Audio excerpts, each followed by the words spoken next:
Ladies and gentlemen, please welcome Joi Ito and Jeff Howe.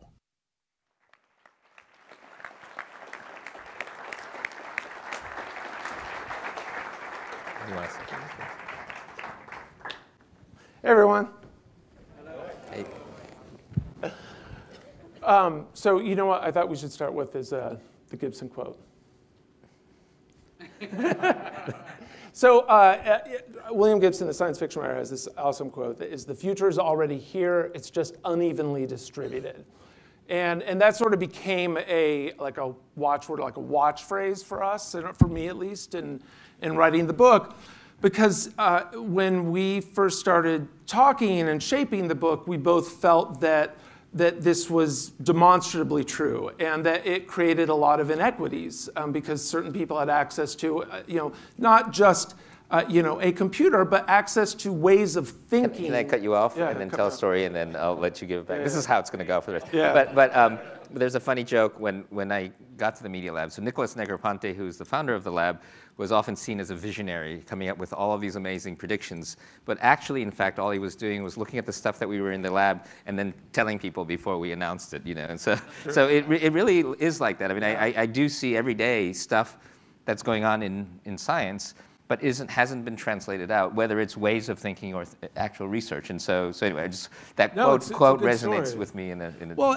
So here's another not quote, but a story that became sort of totemic for me in working on the book was out of film history. Like ironically, for a book that's putatively about the future, I spent a lot of time researching the past, and we spent a lot of time talking about whether it was 1815 or 1915.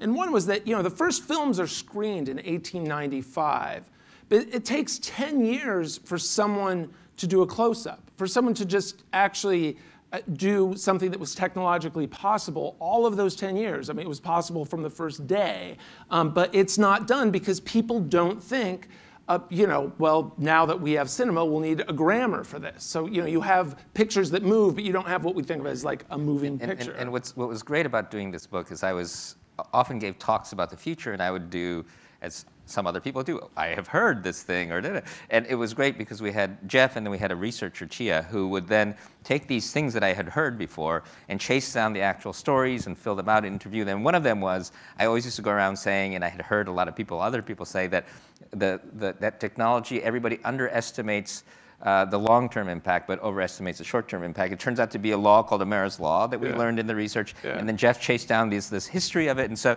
that was kind of part of this collaboration. Is I just had all these talks that I would give based on just things that I had heard, but by the end of the book, I had them fact-checked. I eliminated about 20% of them that turned out not to be true, and then all the rest of them we had real stories. So. Well, yeah, I mean, part of writing a book is it's enforced rigor. I mean, painful. Slavish and miserable. And it helped that it was your tenure book too, right? Yeah.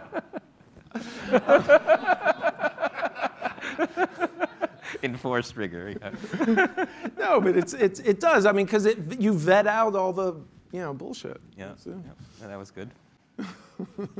But I think this was an interesting collaboration. I had been trying to write a book, and I had come up with all this theory, and I had lots of people I knew, and I had all these sort of random snippets of stories, and then having a professional journalist and somebody who knew how to put a book together, collaborating was really a lot of fun. Well, and for me, like, this guy's Rolodex is ridiculous. So, like, journalists lust after Rolodex because we like to talk to interesting people. Otherwise, we do something else. That's what we do, is talk to fascinating people. And Joey had spent years talking about ideas and investing in companies all over the world. So, we got to take these fascinating ideas that, we felt also were really important. And we were even to the point of being sort of evangelical, evangelical about, but then shore them up by talking to, I wanted to talk to a cybersecurity expert for and I just wanted to vet some ideas. And he was like, well, you should talk to my friend Keith. And he connects me over email to Keith Alexander. And I'm like, oh my God, that's so ironic that this guy, that Joey's friend Keith, has the same name as the former head of the NSA. It takes me a day or two to realize that I've just been introduced to the former head of the NSA. And And by the way, I didn't know him when he was at the NSA. I got to know him because we were at a conference and he pitched his startup idea to me. So, just for the record, I was not an advisor to the NSA. We should talk about a couple of the. Yeah. You should talk about disobedience because it's such a. Yeah. So the book, if you've looked at it, is framed around these principles, and they're set up sort of as these something over something. This is sort of a Media Lab habit, which is to make something that's slightly controversial, like disobedience over compliance. You know, when I had the principles on my wall, general counsel of MIT came in and kind of raised his eyebrow. What is that? Well, and we use this construct because we really felt that, you know, because in itself it's controversial because it's a little simplistic, saying like, oh, disobedience over compliance. I mean, of course, we're not advocating disobedience in every circumstance and that compliance is always, but we did feel that digital age thinking overturned, it often was sort of diametrically opposite. So that blank over blank. And sometimes it's not like, you know, practice over theory.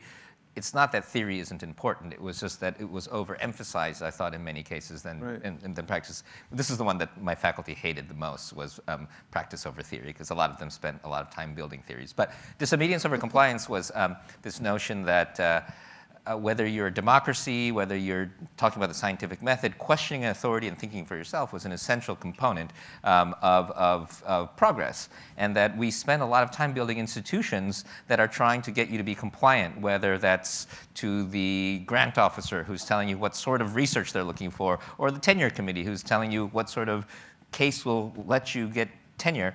And in a way, it sort of goes against this notion of hierarchy and authority, goes against some of the fundamental things that we think of. Whether obviously with disruption and startups, we all know that. But even in things like academic institutions, disobedience is sort of important. So we recently, actually, since the book, we announced last year a prize that Reid Hoffman is funding, a $250,000 disobedience prize.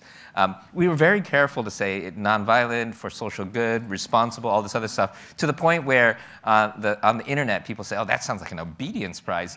But then on the flip side, I get some alums who kind of come in and say, you know, because the media, you guys, or I'm on the New York Times. I'm also media. Every place you do one of those. But you know, the short version of the headline was MIT pays people to break rules, and that was a little bit truncated. But the idea really is that we're looking for, and at the Media Lab, I often call the design, one of the design features is we're trying to become disobedience robust. So it's a place where you can question the rules, you can question the theories, you can question the faculty, and that should add value. It's kind of like Taleb's anti-fragile. Like the immune system should get stronger the more it's attacked.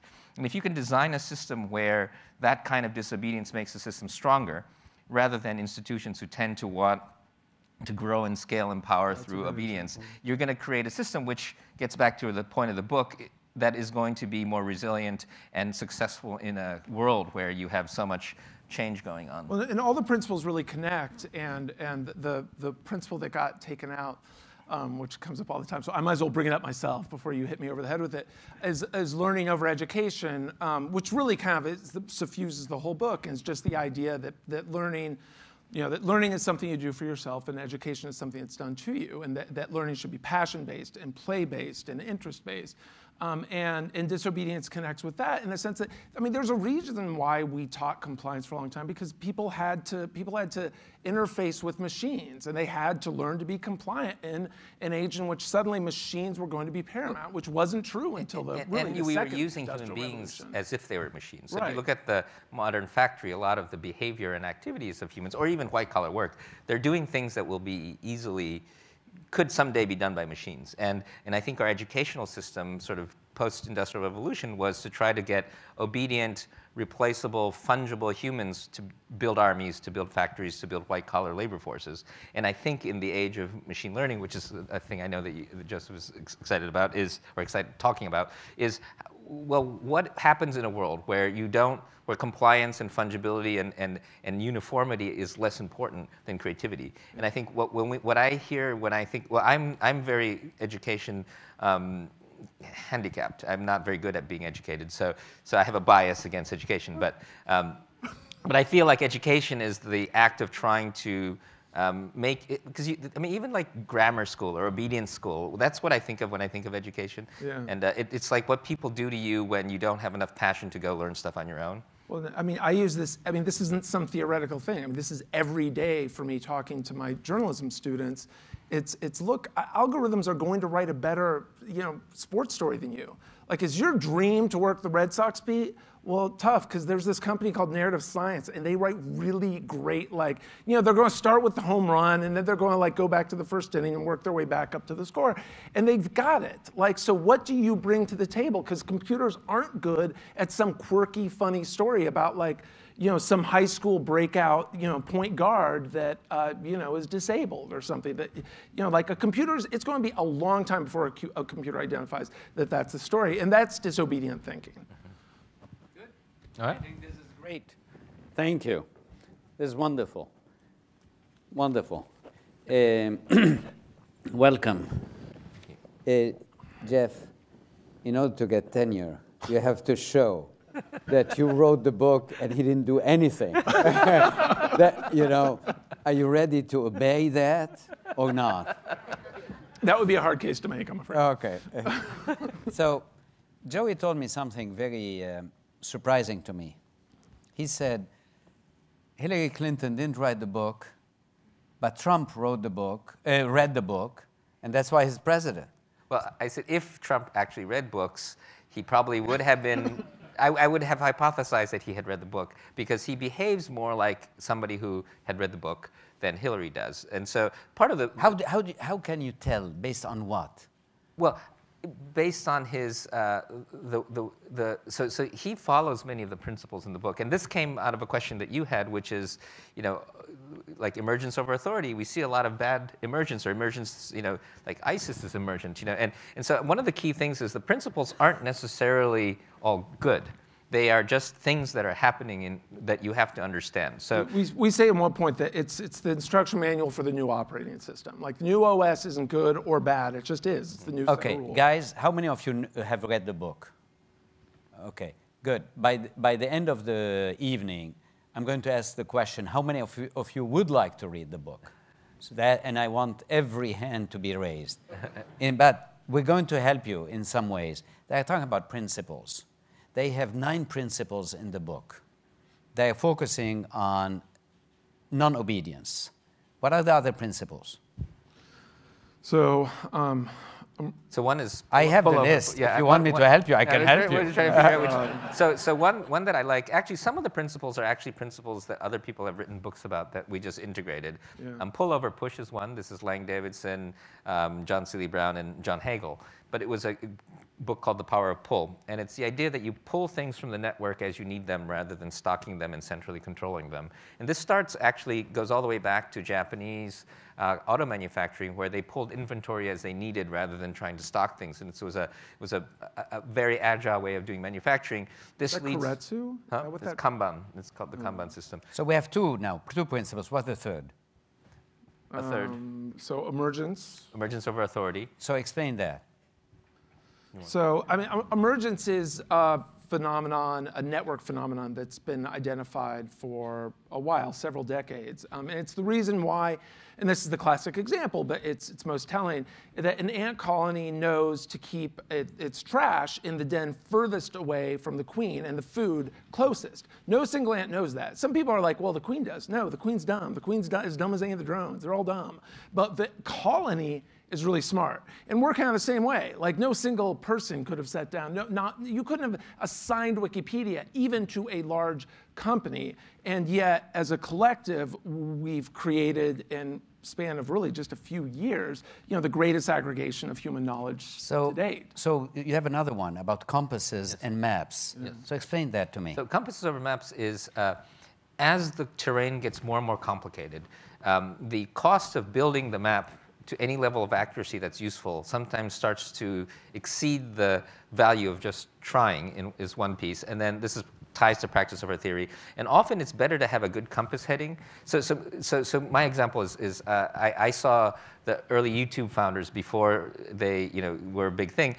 Their first site, by the way, 2005, was a dating site with video. The default was I'm between 18 and 35, upload video. And that didn't work. And then they were like Flickr for video, and that didn't work. And eventually, when MySpace came, they became the video embed for MySpace because Google didn't want to work with MySpace. And then after that is history. But the key thing is when I met them, they said, I just want to become the biggest video site in the world. And that was their compass heading. And they were able to very quickly dump ideas and have agility because they weren't that concerned about exactly the path that they took.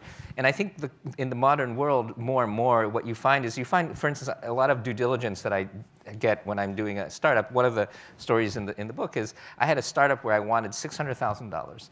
And this company that was trying to invest, I'm sure, spent about $3 million doing due diligence to not invest in the company. It would have been cheaper for them to invest, even if it failed, because they would have had a $600,000 fact rather than a $3 million theory. And so for me, that mapping was not that useful. And but if they knew, so Compass is really sort of. And you know what leaps right off that is which I'd never thought of, but diversity over ability. And we were influenced. I mean, you know, if we'd written nine ideas that no one had ever heard of before, they would have been 9 like BS ideas, or at least highly, highly speculative.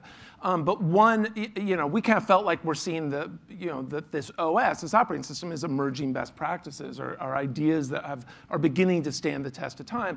And one is diversity over ability, which is, it isn't that diversity is some moral good we should be striving for, but it's simply more efficient. And well, it's both.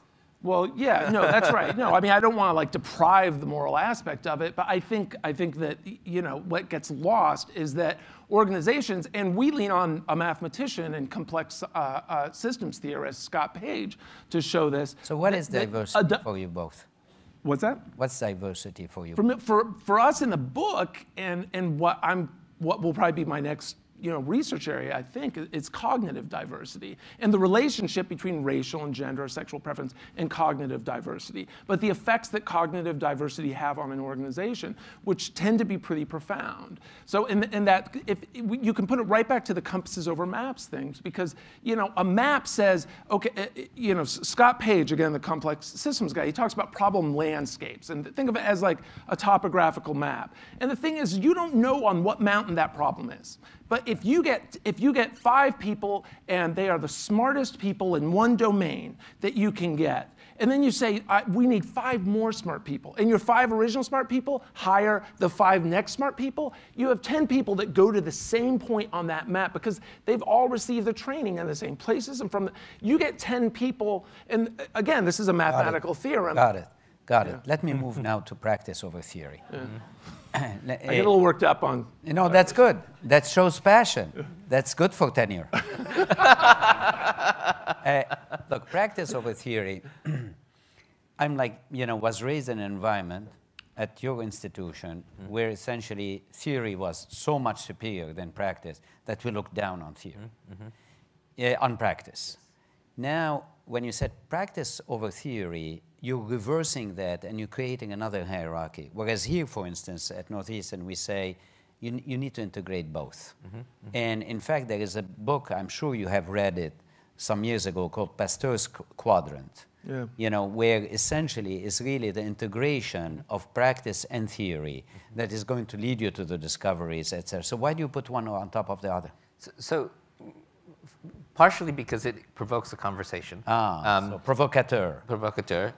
Partially because I think in certain environments, not in all environments, but in many environments, especially a lot of the environments that we're facing today, trying to have, so I think a hypothesis is okay. And to me, if you wait until you have a grand theory before you start, it often takes you too long. Absolutely. And if you start,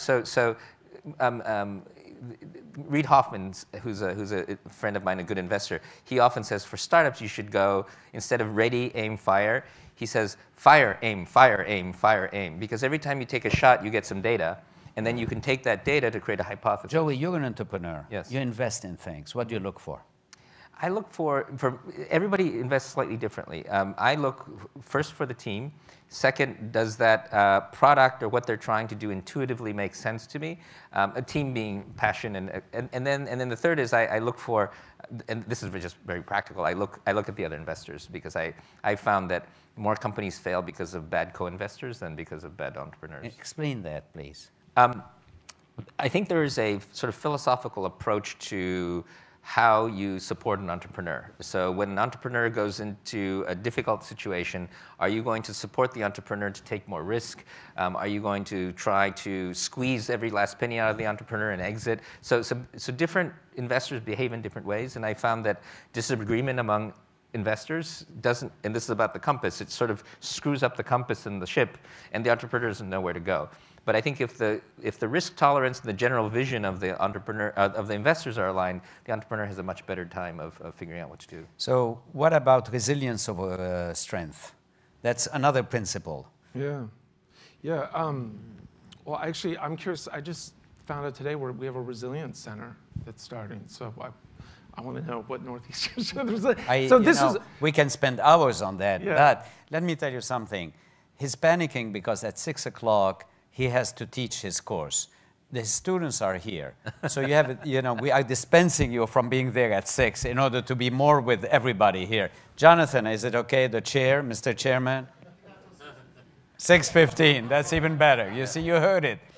So, you're absolutely right. Because the concept of resilience is that we are going to face man-made disasters and natural-made disasters. So the question is, how can you recover? On an individual level, on a collective level, on an urban level, at all levels, from the psychological to the urban. And that's the whole idea. Well, yeah, I'm actually dying to talk to our guys, because we looked at it. That's easy. You can give them a call and meet with them. You don't have to die. Yeah. But we don't want you to die yet. It's so that's the idea. So explain your concept of resilience over strength. Well, for me, it was we were writing this just after the Fukushima disaster, where all of the energy was put into trying to prevent failure, very little energy put into what happens once it fails, and none of the scenarios worked. Absolutely. But I've seen this over and over. It's very Japanese. It's some American, but like I remember when the Japanese stock market failed. I won't name the company, but the contract does not contemplate what to do, who's responsible once it fails. It just says, it shall not fail.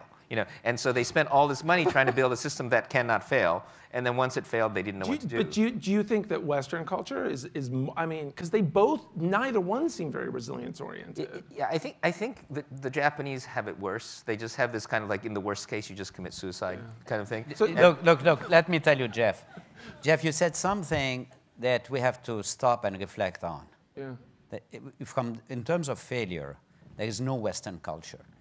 Here, we more or less here in the United States accept failure. We celebrate failure now, especially after the Silicon Valley mantra, fail fast, and start again. However, you go to Europe, failure is unacceptable. If you fail, you're done. That's it. You don't have a second chance. So immediately you jumped in the discussion about Western culture. Let's go back to that here. Where were you born? I was born in Japan. And when did you came to Canada at the age of 9? No, I came to the U.S. U.S. when I was 2, Canada when I was like 3, and then I was in Michigan and went back to Japan when I was 13. Okay. So if you look at entrepreneurship, you have now, SoftBank. Yeah. Yes, I know Masa. You know Masa-san? Yeah. Okay. So you look at his entrepreneurship. You look at Jack Ma. Yeah. The founder of Alibaba. Is it a Western entrepreneurship? Is it a Chinese entrepreneurship? Is it Japanese, or is it entrepreneurship to core? It's basically insanity. I mean, I think it's great. That's why we love it. Yeah. I think in the U.S. there is some arguably pragmatic way to be an entrepreneur. In Asia, Japan and China is a little bit easier than Japan. And Japan, I started a company and it eventually went public, but I had to get a personal guarantee on every loan. The only way I could raise money was borrow from banks, and I had a $15 million personal guarantee until the day it went public. I didn't. It was like going bankrupt 100 times. I mean, it was like, it doesn't matter. It was 15 million or 100,000. But the point is that in Japan, if your company fails, you lose your family house that's been in your family for generations. And so there is no, and so you kind of have to be insane, and your parents will usually hate you. And again, I had an entrepreneur that I hired, and he had a job at Mitsubishi Corporation, or actually no, IBM, And then his parents were very happy. He went to Apple. He didn't even tell his parents he went to Apple because Apple sounded too risky. And when he joined me, they didn't know. I mean, so it's a completely different, now it's changing, but as you say, and it's similar probably, I've heard, to Europe in some places where you just have this Absolutely. notion of large companies as Absolutely, and so the other principle, the final one today, of the that's the ninth principle, is systems over objects. What does it mean? You want to go for it? Explain that to us. So it's the last chapter because it's meant to sort of, I mean, all of those principles interlock, but systems, was really our, sort of mission statement, a plea for anti-disciplinarian thinking, for holistic thinking. And unfortunately, holistic is a word that's sort of been turned into, something that sounds kind of hippy-dippy and soft, but thinking and intellectual pursuit, needs to also be oriented around the fact that things are connected in ways that extend beyond disciplinary boundaries. It was a lot of looking at the media. So Joey, do you want to add anything to that? I guess I would just add, I think this is an internet thing. So I remember I invested in Twitter. And when I invested in Twitter, a lot of people were, that's stupid. That's not a company. That's a feature. That's not even a product. But when you think about the internet, where everything is connected together, a feature becomes a company because you think about the system. And so in the old days, you were trying to build things that looked like AOL, which were a thing by itself, right? A standalone thing. But now you can't build anything without thinking about where it's going to be, and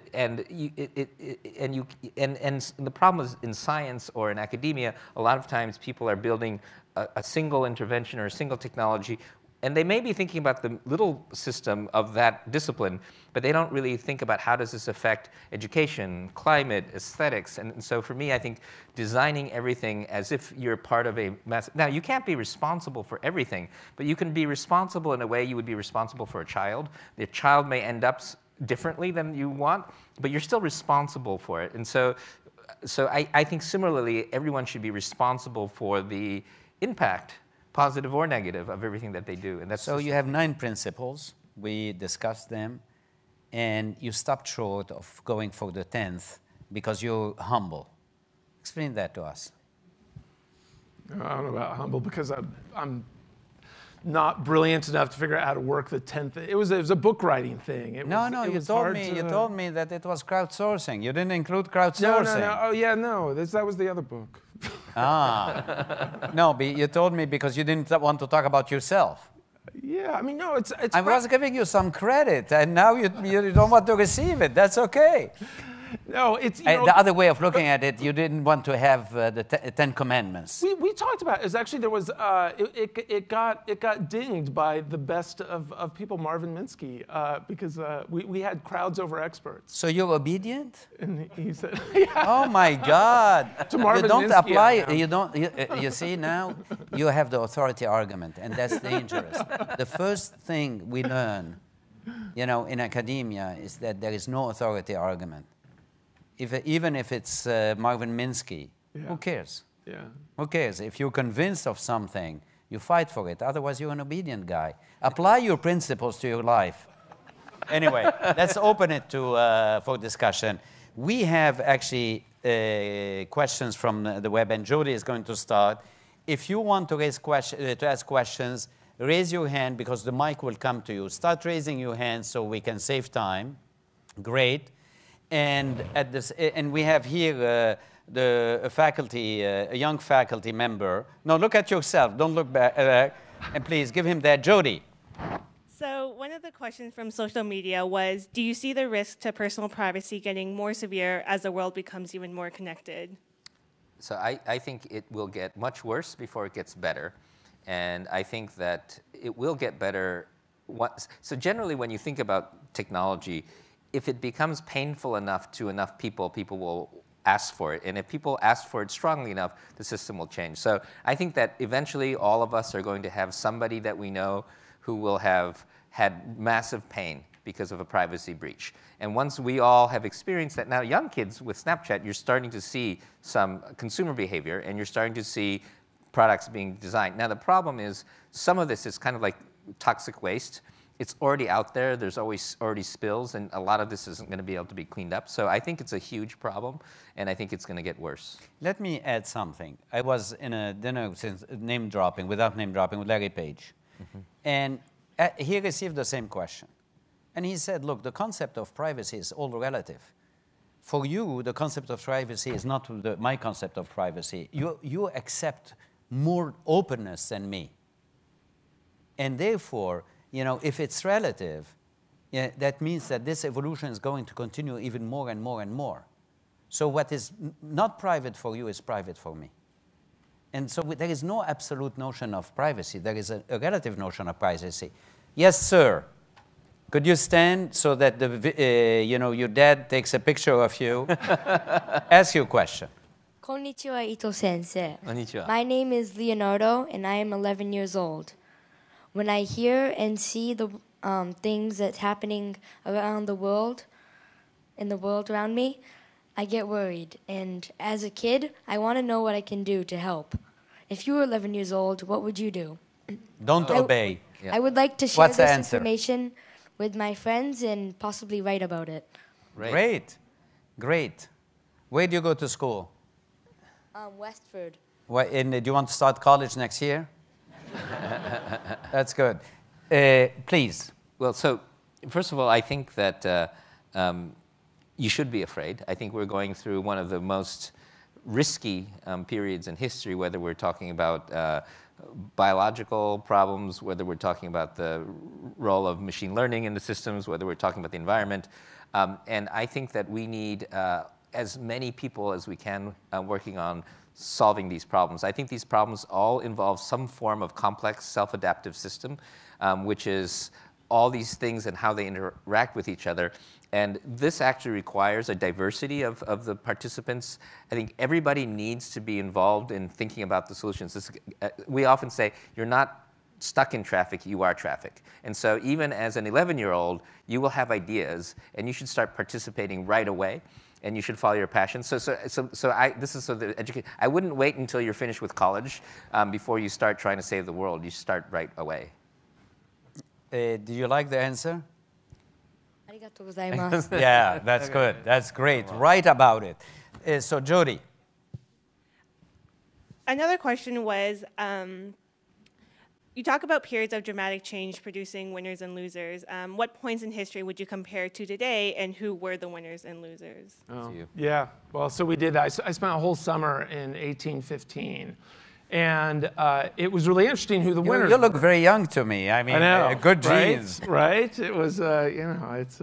So was it was a magic worldwide, summer. or was it only in the United States?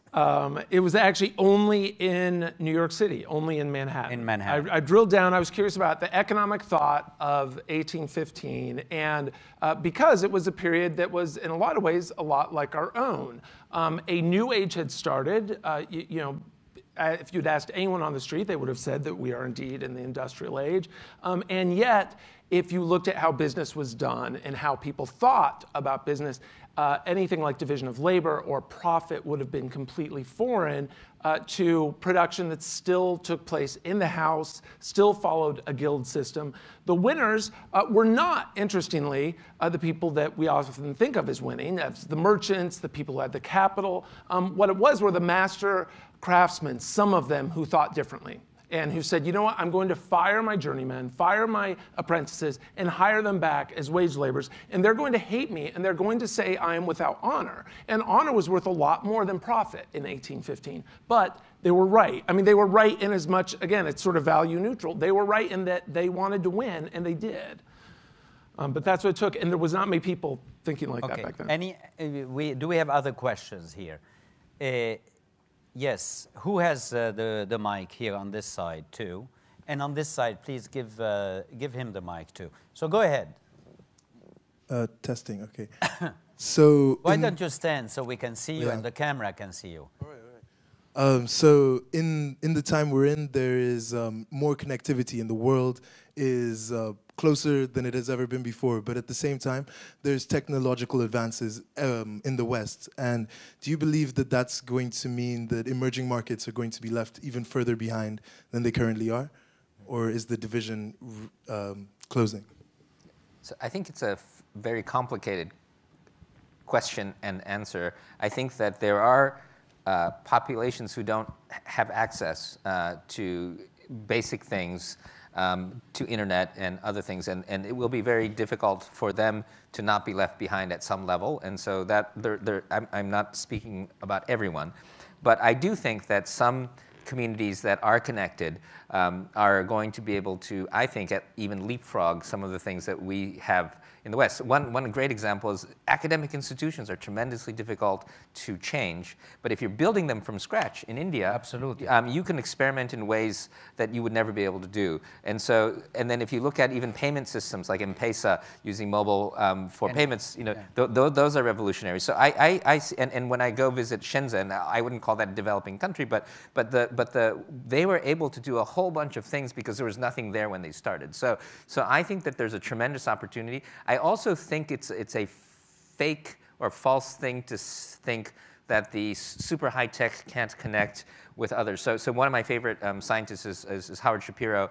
He has the African Orphan Crops Projects, and what he does is he brings African crop farmers to UC Davis and teaches them very advanced gene sequencing to be able to go back to Africa and then do traditional crop breeding, but with a whole new set of data to try to increase the nutritional value of those crops. And it's the understanding of the crops, it's the access to the communities, it's the local context that gives them ability to do that. But you're bringing the most advanced biology and science and genetics into that community. In Africa, GMOs are not well liked, but because they're breeding them by hand and just using the microscope to see it, it doesn't trigger that either. And so that's a very interesting case for me of taking the highest science and bringing it into a community that you wouldn't expect would have the ability to understand. And so to me, that's very interesting. I mean, there are also really interesting appropriate technology stuff, but I think that in fact, these larger systems that we have, these developed countries, are bogged down by a lot of institutional inertia that you don't have. Also, this example is a great example, but it's a one-way example. It's the West giving under the emerging countries the know-how. We have examples of a reverse system where the emerging countries are giving us the know-how, because when we innovate, it's often the case where they innovate regardless of cost. They can't afford it. So let me give you examples that are well known. Prosthetics or imaging machines in India. They were designed to cost way less, and they are now in every EMS truck, the imaging machines. So let's not think about innovation as being something that is a monopoly of our country or our systems or the West. We are seeing other innovations coming, and they are disrupting us because they are built on different premises. Because I don't have the luxury in an environment that is emerging of doing innovation without any consideration of cost. What's the question here? Thank you. And this is kind of a follow-up. With the rise of the internet and these greater communication technologies, a lot of people predicted that people would be more open and a lot of good would come from people all around the world interacting with each other. And while a lot of that is true, there are also people who have taken these technologies and basically created circles for themselves and not allowed other people to question, reinforce beliefs, no matter how right or wrong they are. So I was wondering what you think would be the best way to counteract this trend and allow people to be more open with their ideas and beliefs. It's a pickle. I mean, I think anyone who's in journalism has proceeded from, sort of a rock hard faith that the solution to, poor speech or wrong speech is more speech. That, given enough information that, good shakes out in favor of bad. But, I will say that and this will sound weird, the book is unsurprised by this state of affairs. I mean, Emergence is unsurprised. The book as a living entity? Yeah, sort of. So why aren't you guys surprised? What's Explain that? Why aren't you surprised, both of you? Well, the book is neutral, and I'm not, and I'm worried in a way that the book isn't. But Emergence as a principle is unsurprised that information itself that is not deterministic. That it's not like, that with given enough information, mankind, all the good aspects of mankind will out. And I don't think that's true. I think that it's both things. I mean, it's interesting. So this was a discussion in my class today, is as it turns out, a partisan balkanized press isn't entirely bad. It actually produces a lot of things that we think of as social goods, like high measures of civic participation. Voter turnout's been pretty good, as fractious as these elections have been. So have other aspects of civic engagement, but other things are bad. So Joey, what do you feel about that? Yeah, and so I would get back to what we were saying at the previous question about institutions. So when you have a very functional system where you have, I'm on the board of the New York Times, really old institutions that may be doing good, they're more susceptible to the asymmetry that the internet causes. And so what happens is that if you have a system that has lots of old but good institutions, they're all at risk. And sometimes these old but good institutions crowd out the ability for emergent new good institutions, but are more targeted by the emergent ones that can attack them. And so education is a great example. I mean, I think we have such great, solid educational institutions that are so strong that it's harder to create new ones. And so sort of by definition, the challengers are going to have a better, it's like the redcoats and the guerrillas. If you have a bunch of people who follow the rules and are very polite, they're not going to break rank. But the people who don't follow the rules are going to be able to use all these tools that are available. And so I think that's one of the problems that we have. Look, there is an old notion of propaganda. And the old notion of propaganda is thriving, by definition. So when people said, give information to everybody and then we have democracy, it appears now retrospectively to be naive because of propaganda. Yeah, so, I mean, it didn't account for the law of unintended consequences. It didn't account for the small-town Macedonia that produced something like 35%. More than unintended consequences, manipulation. There is a difference. Propaganda is not unintended. Propaganda is very intended. Yeah. So, when we make claims, and we saw it with, for instance, in Cairo, with everybody is going to be fine because, they have the Twitter, they have the internet. We know that's not the case. So it's not enough. Information can be manipulated on a daily basis. Let me ask you something. You told me that your next book is going to be about science. Could you explain that? How do you venture into a domain you know very little about? Well, I think it's because I don't know very much about it that I can sort of see it as a system rather than see it as a discipline I'm in. So one of the reasons I ended up being able to become the director of the Media Lab, even though I'm completely uneducated, is because all of the candidates that they interviewed, sort of by definition, if you had the credentials, you had a field. And the problem with the Media Lab is everyone is working on completely different things, from opera to synthetic biology to robots to learning to implantable circuits. So you have to be interested in everything. And by definition, if you're interested in everything, you're not an expert in anything, right? And so then I was able to get this position and look at all of the different disciplines in science.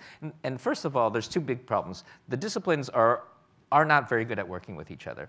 And the world is a system, but the disciplines are organized as like academic hierarchies. Absolutely. The second piece is there's so much information. So there are 1 million life science papers a year, but you can't read all of them. So there's also a problem in the way that peer-reviewed journals and the transfer of knowledge within the system, it's sort of outgrown the system. And then there are many, many little problems. There's this academic publishing, and the fact that you have to pay to share knowledge with each other is also, I think, a broken system. I mean, that was what the internet was designed for, but you're not allowed to share academic papers on the internet. So there's some structural things, but to me, the biggest problem and interesting point is most of our problems that we have today, climate, politics, news, they're complex, self-adaptive systems.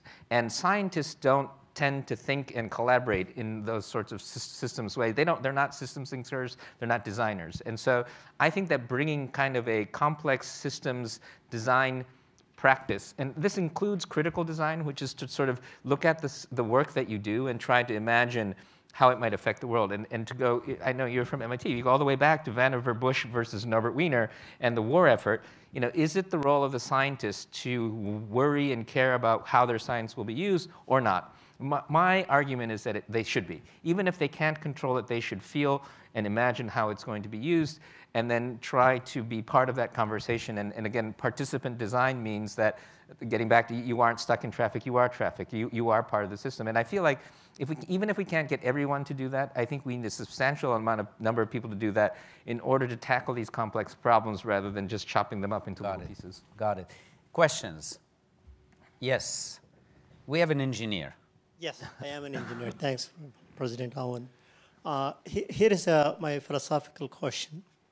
So the TV, internet has brought populations across the globe to a common understanding. If this connectivity evolves, can we ever become a one conscious common being where some of the principles you talked about, like a push and pull or obedience and compliance, resilience become irrelevant, just in the same sense as the individual cells in a human body are part of a one common consciousness? They don't talk about these principles.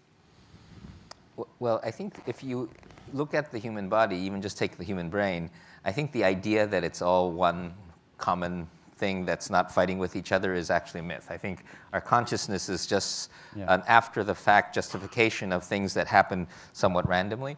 And I think our body, you have the microbiome, you have all kinds of conflicting things going on that feels organized but actually isn't. Although what's funny is one of the themes of the book was discovering that is how engineers think about biology.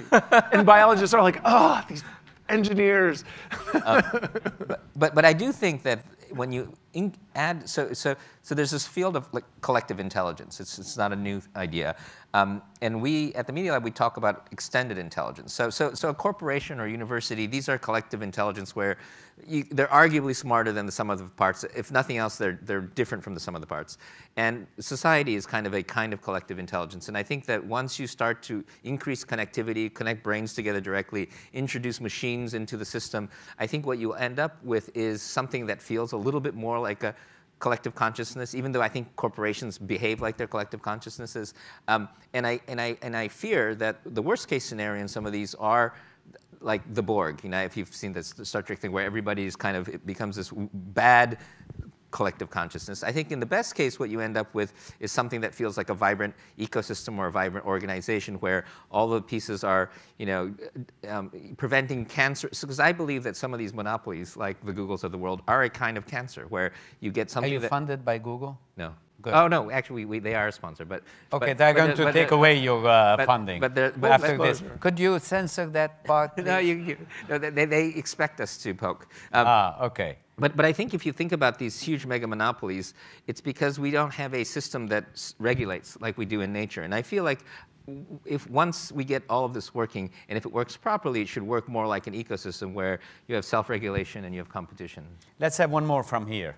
Who has a question? Yes. So that's a question both for Joy and Jeff. As we know nowadays... Joey. I'm sorry, Joey and Jeff. You know, some people call me Joey too. That's why I like Joey. Yeah, good. So nowadays our main energy source is something that's also destructing our planet. I'm wondering, do you have any idea about what could be our next energy source? And would it be something... Would it be a green energy source, or would it be more a way to conserve the energy that we have and use it more efficiently? Why are you asking them this question? Based on what? Do you think that they know everything about everything? No, seriously. No. Or do you think that there is something that they can say that others did not say? It's a great question. I agree with you. Definitely don't expect them to know an answer, because if anybody knew an answer, this could change the world. Because it's a great question. Yes, but... I love the back end of it, which is that, is it about storage, which I'm really curious about, which is, our struggle, our sort of life, eternal struggle with energies that it flows right out of our fingers. I'll just Joey, I'll channel some conversations that I had in Marrakesh recently, and what Laureen Powell Jobs and Conservation International, they did was they convened all of the indigenous population leaders, and they made a claim that 25% of the area of the Earth is controlled by indigenous people, and that something roughly like 80% of all the carbon sinks and 80% of all of the biodiversity happens to be on this 25% of the land. And a lot of conservation efforts have been sort of ignoring these indigenous populations. But when you look at the culture of these indigenous populations, it's really interesting because they have figured out how to thrive inside of natural systems without feeling poor or like they were losing anything. And I think one of the problems that we have with a lot of the energy and conservation stuff is we worship growth, and we worship a whole bunch of things that are sort of, and if you look at, sorry, I'm going to tell a little, like if you look at when the Europeans landed in Australia, they saw Aborigines who didn't want to have progress. They didn't want to gain.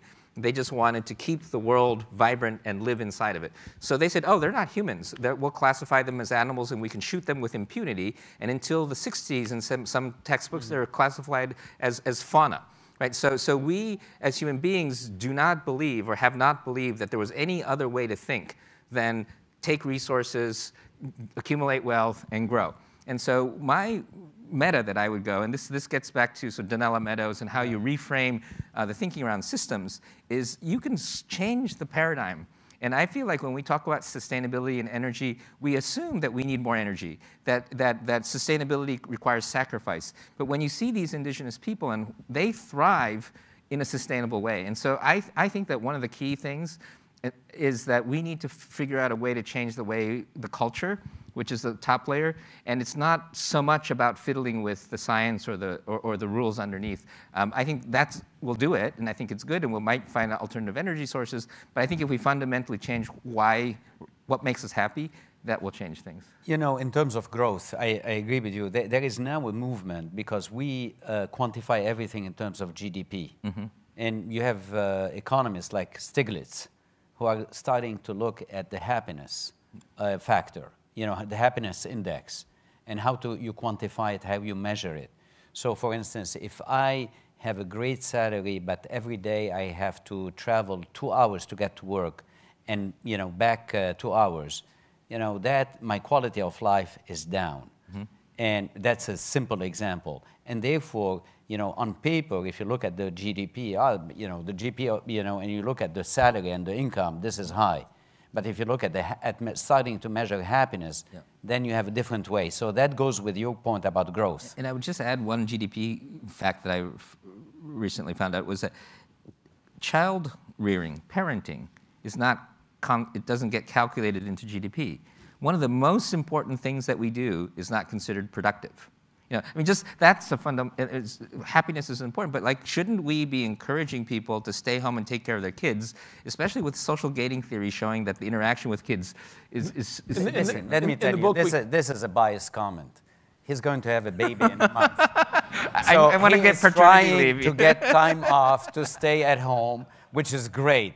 So if you were here, we would have given you that right away. You won't even have to ask it for it. Yes. Are you going to take time off? Yes, I am. And I'm going to be productive with my child. But that's productive. How long? At least 2 months. Yeah, more. Yeah, take more because you're going to be productive. If we were in France, maybe. France, you can go up to 6 months or a year. Yeah. And and they reverse the the decline in terms of the birth decline because of that. Oh wow. So that's Japan needs to do that. What did you want to say? I interrupted you. No, it's all right. You forgot? Jody, why don't you ask another question? Yep, so one question that someone posed was, what do you guys think is the next tool to emerge that will change the way we live our life in the future? Did you all hear the question? Yes. Yeah, well, I just because it so much runs counter to the thesis of the book, I just want to be contentious about that and be like, the point we'd make is that it won't, or at least I hope it doesn't. What won't? It's not about a tool. The point of the book, what we're trying to say is that we have to catch up to our tools. Our tools outstripped us. That cognitively, we're not in a place where we understand the implications of our tools very well. I mean, so that is the point of this last chapter, this idea of systems versus objects, of understanding, the impact of how much rare earth we're going to need for the Samsung 8, and what that rare earth, what the implications of that is going to be on the various countries where slave labor is used, and even that's a very discrete and small example, but just that need to collectively sort of take a moment, take a tech Sabbath, a one-day tech Sabbath, and figure out what all of this means for us. And I guess the other way I would say it is, if you look at the impact curve, I think we're just hitting where computation is affecting manufacturing, affecting everything else, and then we've got AI coming. So even just the technologies that we know, the main wave of change is still yet to come. Yeah. And so if you're talking about what's going to affect us right away, it's all the stuff that's right in front of us. There's a lot of interesting things that are coming down the pipeline, like genetic engineering, other things, but they will take longer to affect us than we think, but will then come in waves afterwards. And and this gets back to my first point about like the Nicholas and the Media Lab. It's like most of the stuff that is going to affect us right away is sitting right in front of us. And paying attention to, like, this is from somebody else's book, from Second Machine Age by McAfee and Bertelsen, but there's a great section in it where they talk about how the early factories, when they figured out electric motors, they just replaced the steam motors engines with electric, but they kept the pulleys and everything else. So they had one big motor in the middle, and then everything was working with pulleys and winches and axles. And it took them decades to figure out that you can put a motor in every device. And it gets even better. Even when they built new factories, they still centralized all of their big capital equipment, despite the fact that electricity allowed them to distribute it in a much more efficient fashion all across the plant. Like, but so taken were we with so hard is it to think differently. And that was decades. And I think we're like that right now with just internet and computers. And also with education, as you said, with higher education. So before we leave, you received some funding to look at AI and ethics. Explain to us what you hope to achieve.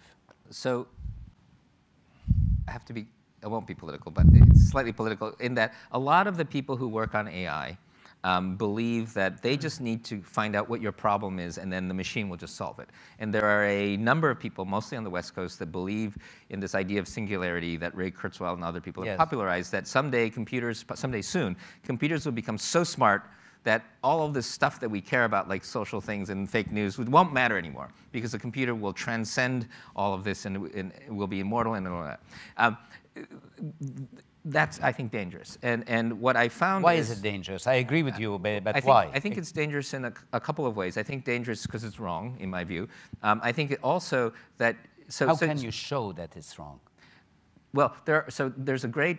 For instance, there's a great paper article by Patricia Angwin from ProPublica, I think it was last year, but it showed, so now we're seeing machine learning being used by the judiciary for sentencing, for bail, and for parole.